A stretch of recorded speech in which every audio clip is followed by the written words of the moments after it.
Alright guys, what is up? In today's video, I'm going to show you how to wire in subs. So just a quick disclaimer, this is my daily driver and I already had this stuff for subs. So I'm going to wire it in cheap and easy. In this application, I will not be using a line output converter. Sometimes you do need them, sometimes you don't. Depends on what factory radio you have. But I'm doing this with a factory radio. So I'm going to show you how I'm going to do it. This is probably not the proper way to do it, but this is my daily and I really don't care. So you're going to need, obviously, your sub, your amp, you got a speaker wire, you got your RCA lines, you got your main negative, or your main ground cable, you got your main positive. Be sure to get one that is fused, that way you don't burn your car down, and you got your speaker control knob. So, I'll show you what I have going on the inside. Now, for the sake of the time limitations and stuff, I already did the honors of mostly dismantling this. So in my car, everything pretty much, this is the other part of the base knob, saves time. I already disassembled half of this stuff. So like I said, this is my daily, so if it's dirty, forgive me.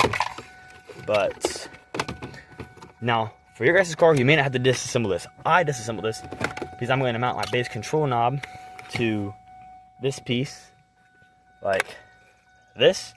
And I'm going to wire in an on-off switch so I don't have to have my subs on at all times. So that's why I have this piece uninstalled. Plus, I might be able to hide my wires through this. I don't know yet. I'm probably going to go through the kick panel and plate here, whatever you want to call that. So that I'm still deciding about. But basically, every car is going to be a little different. So if you want to know how to do it on your car, just look up how to remove the radio in your car, and there'll be other stuff that'll come in really handy. So I had to have it in neutral to get this panel off, but that way I can stop the dinging. In my case, this panel comes off, 4 screws come off, and out comes the radio. Now, some radios from factory have RCA lines, some don't. This radio does not, at least from my research. I don't know, I've never had it out yet. So I got the bolts out, slides out. I'm going to be using an adapter I bought off of eBay. So basically, this end plugs into my factory harness. This end plugs into my radio. This is basically a miniature line output converter, and this will convert it to my RCA lines. So I'll run these all the way to my amp. And this is a trigger wire for on-off. So I'm going to work on just unplugging the radio and just plugging this in, because I'm probably going to need 2 hands. I don't know to show you guys. That's the one I'm going to be unplugging. I can't get my hand in there and show you guys at the same time. So I'm going to unplug it and plug this one in, and I will be right back. Right, so all I did off camera was I showed you guys that wire, that main wire connector. I unplugged that. I plugged in both ends of my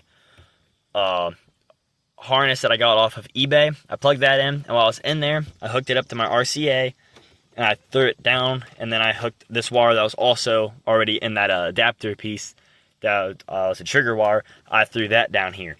I threw this down here because I'm going to wire in a kill switch to this panel that sits down here. So I'm going to wire that little toggle switch right here, this little switch, into this panel over here.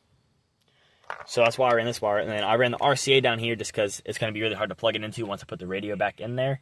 So I have my RCA wires thrown down here, and I tied the one end up back farther. That way these can't short out, because I might drive it to work like this tomorrow because it's getting kind of dark out, and I'm doing this outside.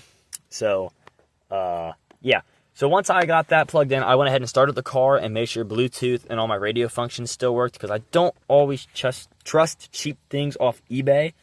So if I had any problems, I wanted to check it out now, because if I do have a problem, I can just unplug it and go back to stock and it's fine. Which is why I bought an adapter, because otherwise you have to splice into the car's actual main wiring harness, and then you have to run that line converter I was showing you guys earlier, which is what I did on my my first car I had.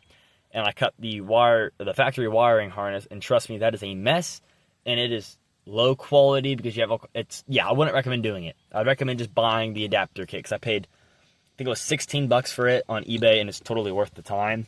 So now that that's in, I'll cut the wires for this, and drill a hole in that for the switch.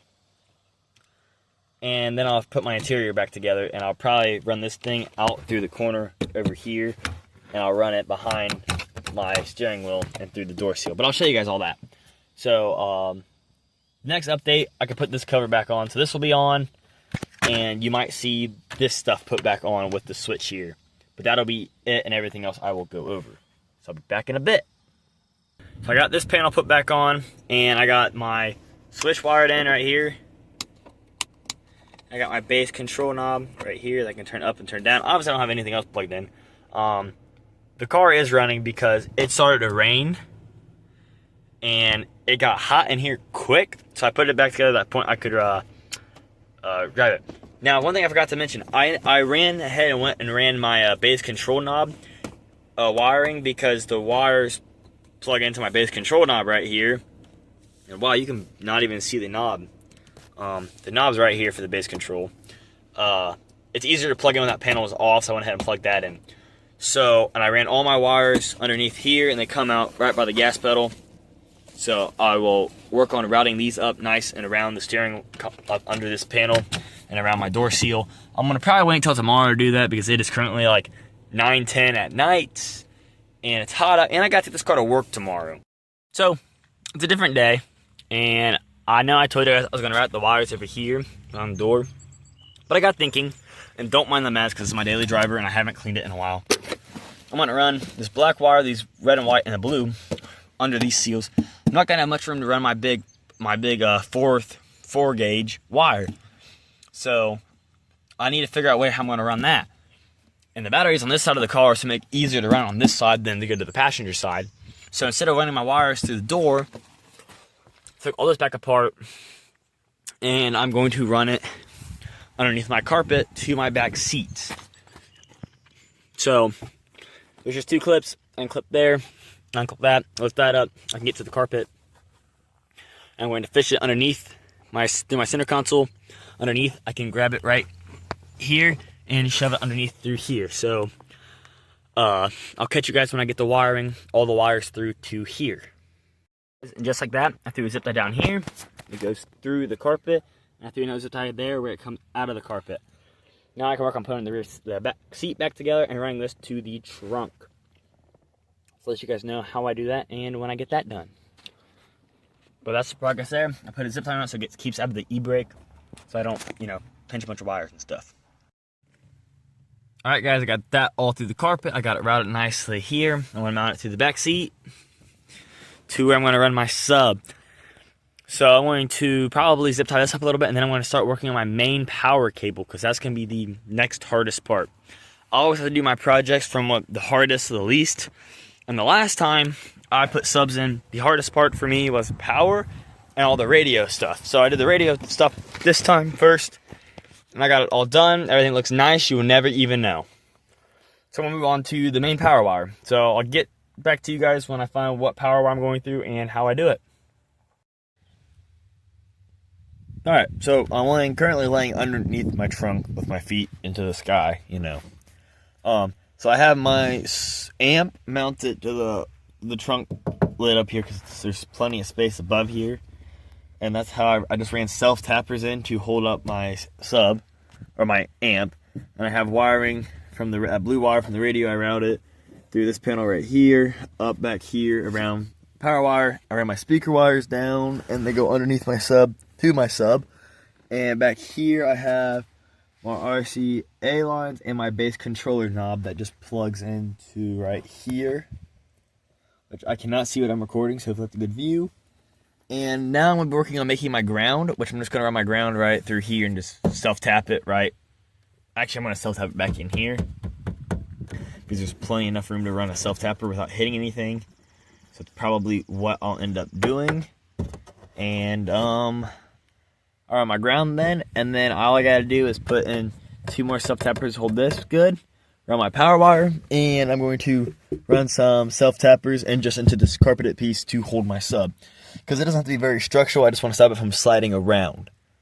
So, I'll just keep you guys updated, because so far, every time I've told you guys I'm going to do something, I decide to do something else. So, every time I do something, I'll just make an update on what I do. So, I will catch you when I get some stuff done. Alright guys, The key is to stripping this, because I know a lot of times it's a hard time to strip this stuff down because it's really thick wire and stuff.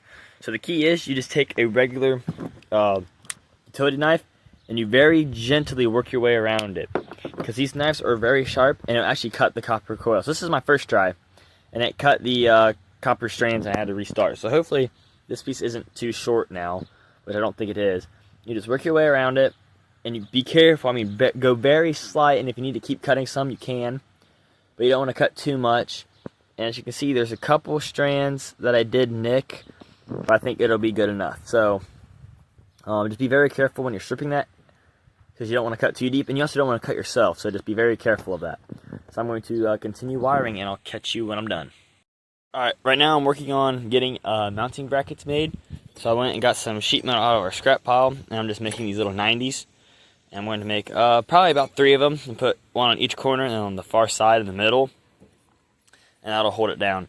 So I'm just getting some tin snips, got that, and I'm making that. So I'll show you when the sub's actually mounted. Alright, so I got a bunch of work in the back, which I'll show you in a little bit. I'm working on running my main power wire through. So on every car it's going to be different, you know. But for me, there's a piece where clutch linkage is supposed to go through there. My car's automatic, so they just have this plastic block-off plate. I just drilled a hole in that and ran my wire through it. And the proper way to have a rubber grommet, that way there's not an open hole, because if you go down here and we'll put the camera up there, you can see daylight right through that, and there's an open hole.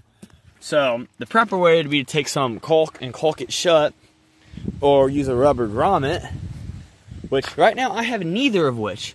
So I'm going to do the next best thing, which you probably shouldn't do, is I'm just going to use duct tape or electrical tape, and I'm just going to slide some of the wire out, up a little bit, wrap tape around it, and until it fits really stiff and tight into that hole. So that is my plan. So I will show you when it's all sealed up. Alright, so I got that wrapped up in duct tape so the hole is sealed up, and I yanked on it hard enough to shove half the duct tape through the hole. And I have this routed up, ready to put the battery back in. Now I'll get this extra room so I can move it to get the battery in easier. That I have more space. Then I routed it down from the firewall, and then I zip tied it up next to this cable, and I ran underneath these door jamb plates, and it was a really tight fit. So it's kind of sandwiched, so hopefully people don't step on this door plate too much. I ran through this one, I ran it down through this seam right here. I just ran underneath these with, I was able to pry these up. And, you know, I noticed I feel really panicked in these videos, like I need to talk fast. I don't know why. But anyhow, I was able to pry these out with just my fingers, and then I shoved it down through here, through the seats, brought it up through here, ran it back there with those right into my amp. So if you take a step back, you know, you open your trunk and you're looking in, you can't see any of my wiring at all. You back up, the only wire you can see is my speaker wire that goes down to my sub. So last thing to do is put the battery in and hear it. So and I bent some of these tabs out, and I haven't fully mounted the sub yet, but I put one down in front and one down in the rear is enough to hold the sub so it won't move. And I made an extra one, so I'll buzz these two in once I make sure everything works. So with that, I say we put the battery in and see what this thing sounds like. Alright, these subs indeed work. So there we go. That is how to wire in your subs. I'm not going to show you how to tune your subs, because I'm not a pro with that, and if you tune them wrong, you will damage and hurt your subs. So you can check out someone else's video for that. There are tons and tons and tons of videos online of how to do that. So look at one of those videos. I'll tune mine according to someone's video, and there you have it. So thanks for watching, and now you know you're in subs. See you next time.